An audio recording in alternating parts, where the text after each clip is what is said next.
दुराचारी दाजीबाला इंग्रजांच्या आदेशामुळे अक्कलकोट संस्थानाचे कारभारी पद तर सोडावे लागलेच, परंतु अक्कलकोट संस्थानामधून त्याला हद्दपारही व्हावे लागले.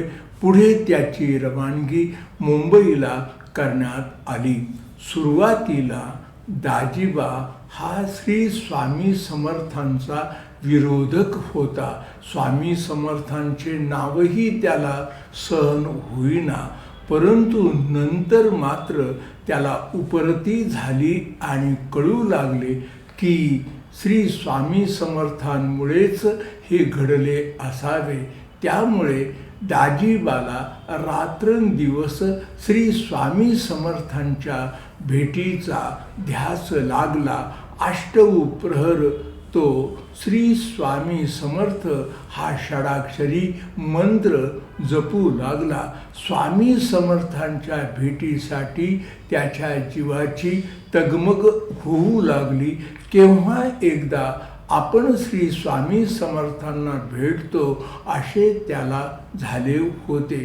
त्याची ती अवस्था त्याच्या जवळचे असलेल्या सर्व संबंधितांना कळली होती. इतकेच नव्हे तर स्वामी समर्थांनी किमान आपल्याला स्वप्नात तरी दर्शन द्यावे व आपली भेट व्हावी अशी त्याची मनोमन इच्छा होती. अर्थात सर्वज्ञ श्री स्वामी समर्थांना इकडे अक्कलकोटामध्ये दाजीबाची ही अवस्था निश्चितच कळली होती. नित्याप्रमाणे दाजीबाच्या देवघरामध्ये दाजीबांच्या देवपूजेची सर्व तयारी झाली होती व दाजीबा स्नानासाठी गेले. तेव्हा अवचित संचारे ब्रह्मांड नायक संचारेश्वर श्री स्वामी समर्थ हे देवघरातील पाटावर येऊन स्थानापन्न झाले. तेव्हा पूर्वपरिचित असलेल्या सेवकाने दाजीबाला जाऊन सांगितले. तत्काळ दाजीबा अत्यंत घाईगर्दीत देवघरामध्ये आले. साक्षात श्री स्वामी समर्थांना पाहून त्यांना गैभर दाटून आला व ते म्हणू लागले की स्वामी महाराज, मी संस्थानामध्ये अनेक दुष्कृत्य केली, परंतु माझे ते दुष्कृत्य आणि अपराध आपण पोटात घातले. आपण स्मरणगामी आहात. आपण माझ्या मनातल्या वेदना, आपल्या भेटीची आतुरता हे सर्व जाणले व आज आपण येथे साक्षात सदेह माझ्या येथे प्रगटले झालात. खरोखर मी अत्यंत धन्य आहे.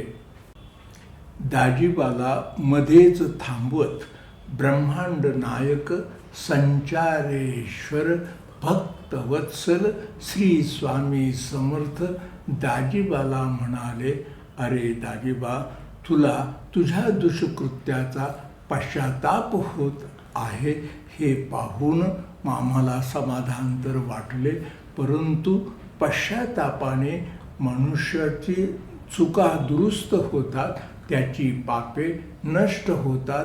तसेच तुझ्याही बाबतीत घडलेले आहे. येथून पुढे तू सर्वांप्रती अतिशय ममत्वाने आणि प्रेमाने वागावे. अशा तऱ्हेने वागल्यास निश्चितपणे तुझ्या हातून चांगल्या तऱ्हेचे कृत्य होईल. अशा तऱ्हेचा उपदेश करून भक्तवत्सल श्री स्वामी समर्थ तेथून अंतर्धान पावले.